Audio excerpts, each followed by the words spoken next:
Hi, it's Mark Bernard here with the Bernard Institute for Cybersecurity Excellence. And today I'm going to talk about the weaponization of software. This is an interesting topic. I think there's a large amount of confusion around threats, vulnerabilities, risks, and hopefully the weaponization of software video will help to clarify some of that. Now, if you've been watching my video series, I have a goal. I'm trying to publish over 100 videos on different aspects of the cybersecurity program so that I can share some of this knowledge with people who are planning on jumping into the cybersecurity profession, or maybe people who are trying to expand on their role that they have now and maybe become a CISO or a chief cybersecurity officer someday, or a security manager. Who knows? The sky's the limit. This is a very busy, growing field. I think there's over 3 million vacancies currently right now. And of course, with the coronavirus going around, unfortunately, it's making this even more important with so many people working from home and so many companies exposed over all those various network connections. So without further ado, if you like my video, please share it with your colleagues or your friends, and don't forget to like it, okay? I appreciate that. Thank you very much. Without further ado, let's jump into the weaponization of software. So what does weaponization of software actually mean? Well, what it means is writing code. Most people write code to do good things. So people write code for all kinds of different technologies. So we have code on our mobile phones that helps us communicate with each other. We have code on our laptops that helps us email each other, or perhaps write documents or create databases. So software generally is used for very good purposes, but unfortunately software can also be used for bad purposes, because basically the basic function of software is to take human input and basically be able to manipulate or control the underlying computer and make the computer process or act in a certain way. And of course, there's no limit to how this can be done with a very clever developer who has knowledge of, infrastructure and telecommunications. They could take advantage of a lot of gaps. If you watch my video on the known and unknown vulnerabilities, you'll understand that there's approximately 40% of unknown threats and vulnerabilities, and we've proven this through honeypot projects. So traditional, antivirus or anti-malware systems don't detect this stuff, and firewalls and intrusion prevention systems don't either. And also because the internet is going dark, and what I mean by that is more and more encryption is being used at different layers. It has good purpose. Again, encryption is a type of software that is used to diffuse and confuse the contents of the material in order so that people can't intercept it or steal it from you. So, but encryption can also be used for bad purposes. It can also be used to hide weaponized software or malware that can infiltrate and bypass some of the security appliances that normally would do deep packet inspection and look for the signs of malware or weaponized software. So software is used for good and bad. So let's talk about the general scope of software, and this will open up your eyes into what kinds of things can happen. So first of all, there are over 8 billion connected devices today, and that's growing rapidly. So as the Internet of Things grows, we have more and more devices connected. We have literally millions, billions of mobile phones connected right now to the Internet. And each mobile phone is usually a smartphone. It usually has some kind of technology involved where it can actually process information or gather information. It combines a number of different technologies because as smartphones get smarter, they assimilate more and more technology. So we have smartphones now that can handle video and voice, can handle text. They can also do scanning. You can use the lens for biometric scanning. They also have filters on it to collect biometric data, the fingerprints. You can do face scans. There's numerous. It's unlimited, really. This is a very smart device, and it can be used for numerous applications, both good and bad. So over 8 billion devices already created. And there are 763 operating systems in existence today. Now, a lot of people don't realize this, because they only deal with Microsoft or they only deal with Linux. So they don't know about all the other operating systems, but there are indeed 763 different operating systems. And I can attest to this because a lot of the traditional, industries, such as energy or pharmaceutical, even health authorities and banks, they have been developing technology behind the walls, behind the brick and mortar of their facilities, and it's never been connected to the internet before, so they never had anything to worry about. Some of these organizations I've done audits on, and I found variations of Windows all the way back to the original Windows. Some of the basic manufacturing devices don't have any vulnerability management or patching capabilities, and they're not patched because nobody makes patches for them anymore. So there's lots of concerns around the number of operating systems and how to maintain them. And of course, a lot of them are very, very vulnerable.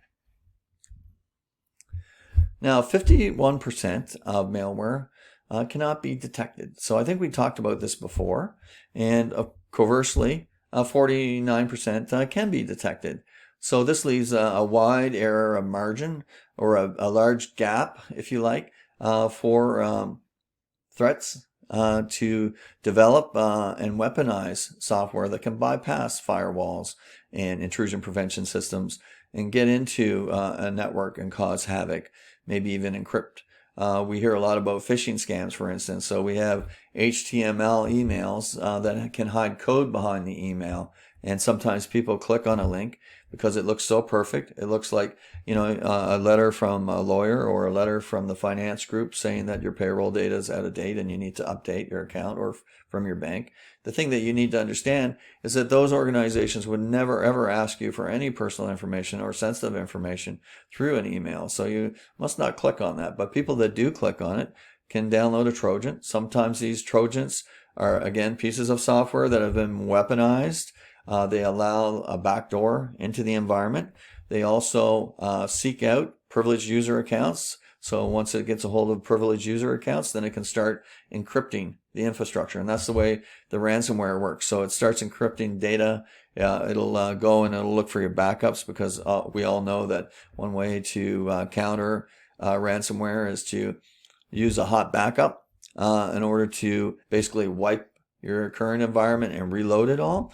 So a lot of these ransomware attacks are getting more sophisticated. So they look for your backups first after they find the privileged user accounts, and then they infect the backups so that you don't have any way of recovering from this and you have to pay. Okay, so there's malware detected versus not detected. And then over top of that, 80% of published exploits go undetected. So, and we've learned this intelligence from doing honeypot projects. So there are a number of groups out there doing honeypot projects, gathering data. And what they do is they set up different devices with different configurations, plug them into the internet, and then gather intelligence from the attackers who come in and try and steal the data off them. So 80% are undetected.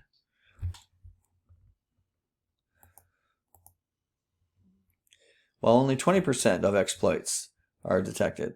So exploits are exploit code. This is something that's specifically written to attack a type of system, a type of environment. Sometimes it can be detected through heuristic analysis because it detects something that's common. Sometimes your threat hunters might uncover it and detect it. But 20% go undetected. And we all know that only one breach is all we need to bring down the organization.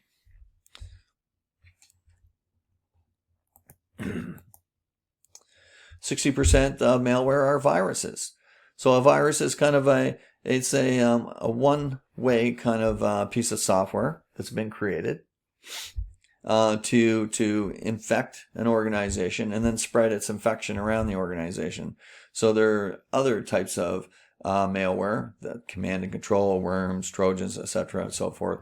Each type of software has been developed, weaponized in a way in order to perpetuate a certain type of activity without little intelligence. Worm is probably the most intelligent one. We also have metamorphic malware as well that changes how it looks so that it can't be detected. And then, of course, the most recent development is that we have malware that is fileless. And what they mean by that is there's actually no code.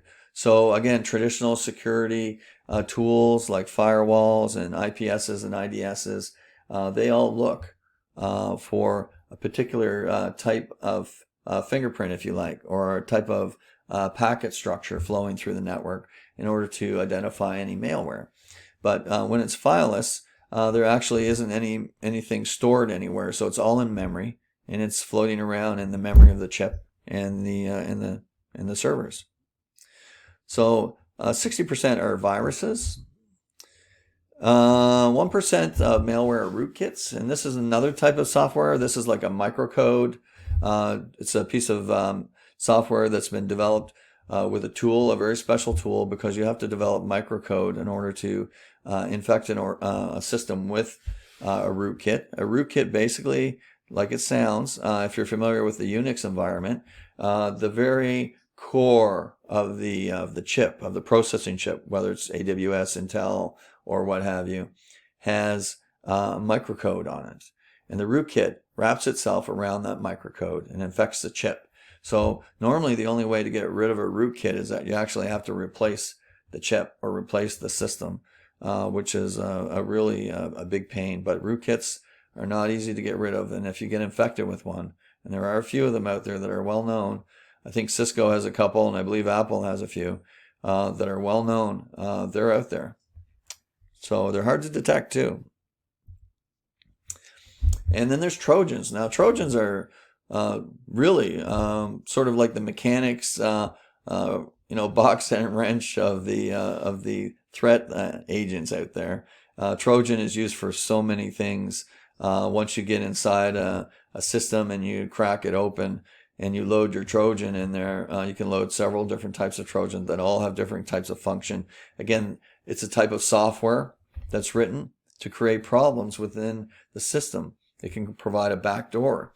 The backdoor can be used to invite other hackers to come in and dwell time, sit inside the system, poking around the data, finding out what they can learn from the organization. Trojans are bad. Some of them can be detected, but not all. 29% of malware are Trojans. And then finally, 10% are worms. And if you've been watching my videos, I talked earlier about a worm that was called the Stuxnet. And the Stuxnet was infected into a nuclear facility by someone doing maintenance. So they actually walked past the physical security. So the nuclear facility wasn't on the internet, but this person socially engineered their way into the environment, and then they plugged in a USB into one of the systems, and the Stuxnet worm was released from there.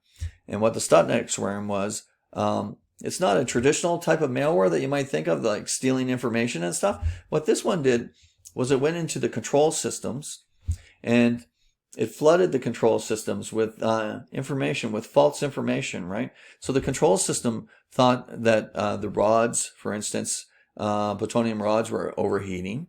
So what it did was it sped up the cooling system, and it pushed the cooling system to the point where the cooling system went past a fault, and it broke. So basically, there's a fault line with all equipment that gets tested. These systems have a very high level of faulting before they fail completely. But the people who developed this worm knew about that. They knew what the fault was, and they knew that they had to push those systems beyond. So once they pushed them beyond and the cooling system actually failed, then all of a sudden the plutonium, which is very, very hot, as you can imagine, started to overheat.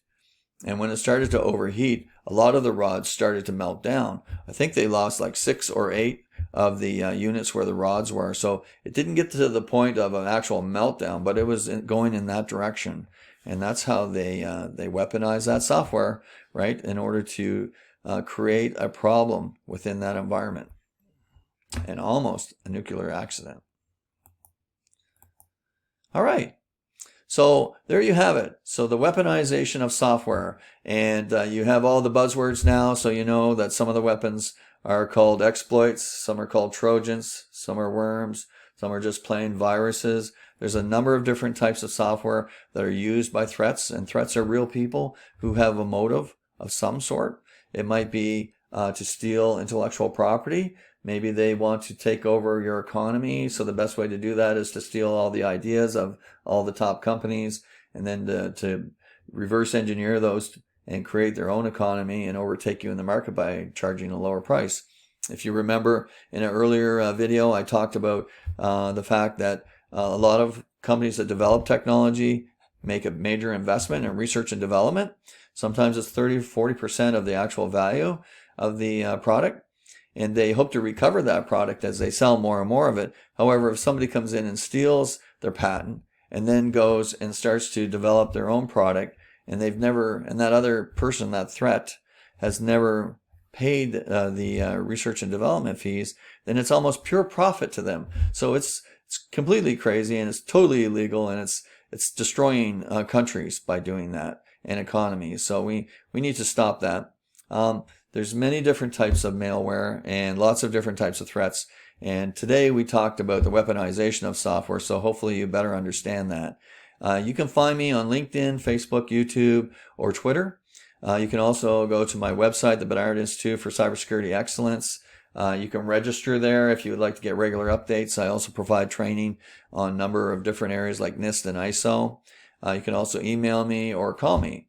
And in the meantime, if you like what you've seen and you like the videos that I'm providing, please be sure to share them with your colleagues, and be sure to hit the like button so that we can activate that algorithm in YouTube or whatever the social media is that we're using, and create some positive influence on these products so more people can see them and reach them, okay?